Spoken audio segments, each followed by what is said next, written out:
Hello everyone, Bernina Jeff here at High Fashion Sewing. Just had a customer call me. She has a 750 and I didn't realize that the icon screen is different on a 750. So when you touch the little sprockets and the gears here, this screen comes up.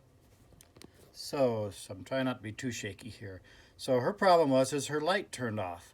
And there's really no easy way to find the light unless you press all the icons. But the icon is behind the little bars, the white, gray, and black display bars.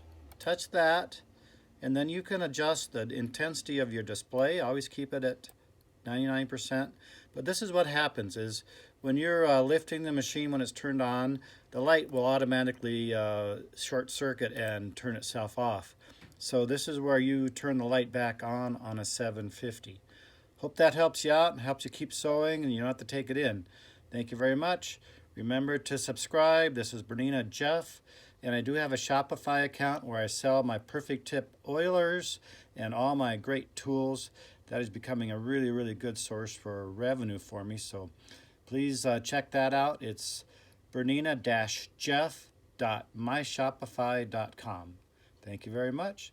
And you can always call the store. Sometimes I even answer the phone. 970-256-1293. 9:30 Colorado time is when we open.